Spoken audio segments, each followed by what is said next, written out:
John Gray. I'm going to keep that in.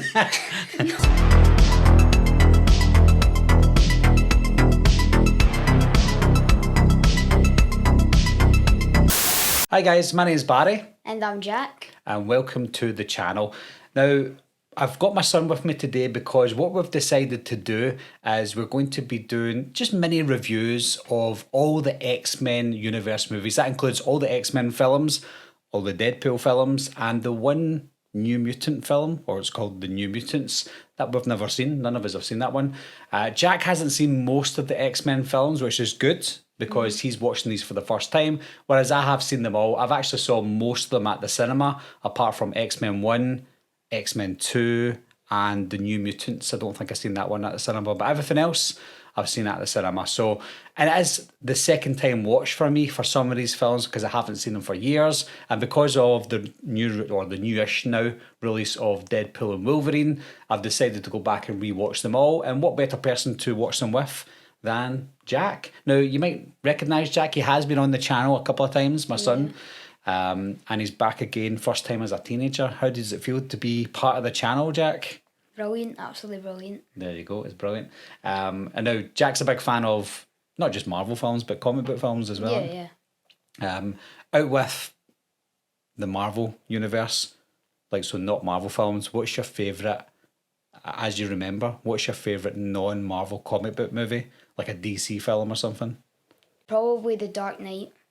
That's a good choice, with Heath Ledger as the Joker. Yeah. Obviously the Christopher Nolan films are probably, in fact The Dark Knight is probably my favourite comic book movie of all time, so Really? yeah, that's a good choice. I know that's not your favourite comic book movie of all time, because I know there is a better one for you, but we'll discuss that another day, hopefully. So yeah, today is about X-Men from 2000. I haven't seen this movie in eternity. It obviously came out in 2000, so that's 24 years ago. You had never seen this film before, because when I introduced Marvel films to Jack, it was all newish ones, because I felt like younger kids wouldn't really like the older X-Men films because they are quite dated. But with X-Men from 2000, watching it for the first time in years, it's actually dated pretty well. Now, you watching it for the first time, you only being 13, what was your initial thoughts of watching a film from 24 years ago? Did you feel like it looked really old? No, I actually thought for its time it was really good. Like the quality and stuff, I thought it was all amazing, and I loved the characters in it, and I thought it looked up to this date. Like it could compete with the newest films of Marvel and MCU. There you go. And I agree with that as well, because going back to it, I thought, oh, this isn't going to look good compared to all the new films with all the action scenes and stuff like that. But it is dated. You can tell there's not big, massive like end game moments in the film. There's not huge amounts of characters in the film apart from the X-Men characters, but nowhere near as big as the new X-Men films that you get these days, or even the Marvel Cinematic Universe films. But for 24 years ago, it was decent. Now, you obviously won't know this, but when Wolverine was cast, Hugh Jackman being Wolverine, I think everyone at the time wanted a known actor, somebody that we all knew. And when it was Hugh Jackman that was confirmed, we're like, well, who's this guy? But I thought it was a good choice, obviously after seeing the film. Decent choice at the time, but when I first heard this Hugh Jackman guy, I was like, no idea. But what we'll do is we'll try and do this in every video. We'll try and talk about our best characters, our worst characters, our best scenes in the film. No point in saying your worst scene, because it's usually just people sitting down talking. Yeah. Try and say our best scenes, best characters, worst characters. But what we'll do is let's start with the worst characters. Maybe your most pointless character. You tell me yours first, and then I'll maybe try and think of mine. Probably I didn't really like the thought of Rogue's character. I didn't think she was. Rogue? Rogue. I just didn't. I get that. I don't agree with you, because there's worse characters for me. But Rogue, her powers are good when she's up close. Yeah, but like she's useless on her own. Yeah, if she's in a battle with someone, then she's not got any strength. Yeah, she's just only usable if she's next to someone with good powers. That's it. Yeah, I get that. For me, it's not Rogue. I think Rogue is quite bland in terms of her powers and stuff like that, but I thought her story was quite good Yeah. because you obviously can't go near anybody and touch anyone. So for me, you said it before we started recording. For me, I think my worst character is Toad. Toad? Yeah. Yeah. I Toad. was going to say Toads as well. Well, Rogue and Toad. Rogue's probably my second worst. So I think maybe the two of them put together is probably the worst too. But Toad, yeah, I think Toad is, I mean, he's got some decent powers. But you said this before we recorded, he was quite arrogant, wasn't he? As if he thought, look at me, I'm the best. Yeah, he's nothing. Even though he's not, of course.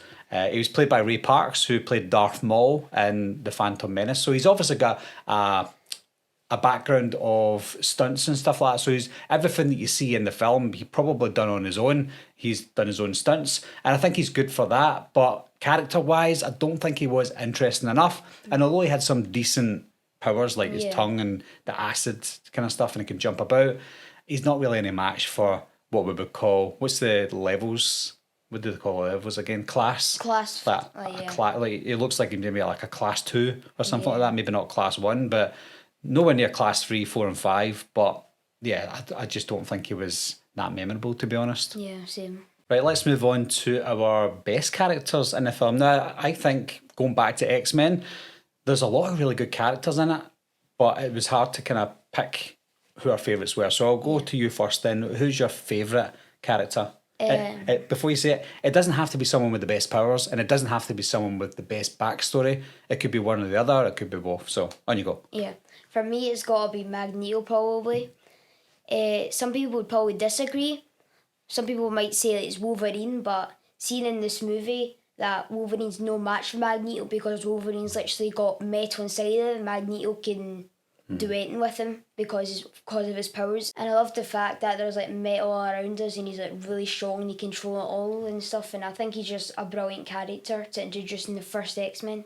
Yeah. But I knew about Magneto before seeing the X-Men film, so I was interested to see someone playing the role of Magneto. Magneto, for me, is also my favourite character, and I think it's down to, like you said, his powers. His powers are some of the best powers because there's metal all around us, but also because I'm a little bit older, I can kind of understand the backstory a little bit more, and that is, it's quite a deep backstory because he was a prisoner of war in a Jewish camp. That's quite deep, especially for a film in 2000. Probably wouldn't happen a lot these days in comic book movies because they're more aimed at kids. And although this film is aimed at kids, there's a lot of kind of adult themes with regards to him being a prisoner of war. And you feel for him in this film because he's went through a lot. Now, he is the bad guy, of course, but there's something that humanises him because of what happened to him and his family back in 1944, I think it was, or 45. So yeah, I can't relate to him, but we can generally relate to him as a character and a human, even before we find out he's not a human. So yeah, Magneto for me as well. Right, we're going to move on to our best scene. So since you got to go first for the first two, I'll go first this time. Right. For me, and I've not told you this, but my best scene is actually on the train when Magneto came for Rogue on the train, and we all thought it was Wolverine it was after, remember? Oh, yeah. And then Wolverine's like, right, what do you want with me? And then Magneto's like, who said I wanted you? And then you threw him away because he was made of metal and he just went flying. And then Rogue's like, me. So yeah, I think that was a really good scene because of how it all played out and the fact that we all thought that it was Wolverine, even though you kind of knew it wasn't Wolverine, it was after at that point, but that was them just finding out. Yeah. So the look in Rogue's eyes, the look in Wolverine's eyes are like, Rogue, it's Rogue that you want? And then obviously with the way threw him down the carriage, and then remember his arms would get like smacked as he was flying through. So that's, for me, that's my best scene in the film. That's a good choice. For me, it's the Statue of Liberty scene where Magneto like chained them all against the...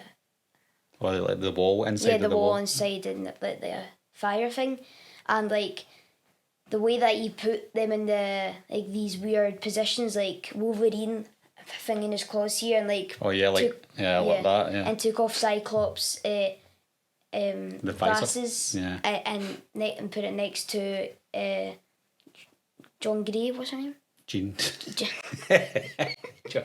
Grey. I'm going to keep that in. Jean Grey. Jean Grey, and I just thought it was all like a sticky situation.